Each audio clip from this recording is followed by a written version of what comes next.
Hello! আগের ভিডিওতে তো বলেইছিলাম জমিয়ে ব্রেকফাস্ট করে আমরা মাইশোরের উদ্দেশ্যে বেরিয়ে পড়েছিলাম। তো আমরা ফাইনালি মাইশোর পৌঁছে গেছি। আর আমরা ১ম এই যে জায়গাটায় এসেছি সেটা হলো ইতিহাসের সেই বিখ্যাত টিপু সুলতান প্যালেস। তো চলো ভেতরে যাওয়া যাক। টিকিট কেটে ভেতরে ঢুকতেই যেটা সবার আগে চোখে পড়বে সেটা হলো চারপাশের এই অসম্ভব সুন্দর সবুজ বাগান। চারিদিকে এই বিশাল লন আর গাছপালা পুরো জায়গাটাকে খুব শান্ত করে রেখেছে। Just look at this greenery পুরো একদম চোখ জুড়িয়ে যাবে। আর যেহেতু এটা একটা ঐতিহাসিক জায়গায় এসেছি, তাই ভেতরে সব ইতিহাস খুঁটিয়ে জানার জন্য আমরা এখানে একজন গাইডও নিয়ে নিয়েছিলাম।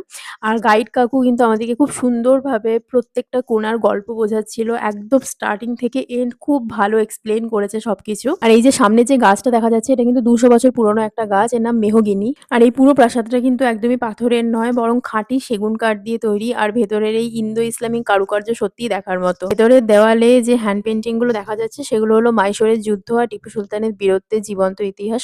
প্রত্যেকটা ছবি কিন্তু একেকটা গল্প বলছে। এই প্রাসাদটাকে টিপু সুলতানের সামার প্যালেসও বলা হয়। এই প্রাসাদটা এমনভাবে ডিজাইন করা হয়েছে যাতে গ্রীষ্মের প্রচন্ড গরমেও এর ভেতরটা একদম ঠান্ডা থাকে।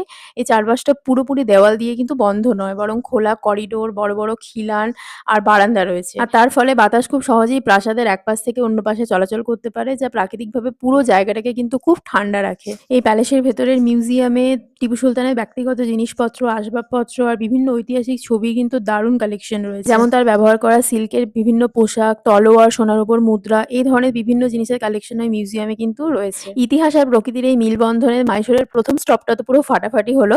এরপরে আমরা মাইশোরের আর কোন, কোন জায়গায় যাচ্ছি সেটা কিন্তু পরের পার্টে আমি শেয়ার করব। টাটা!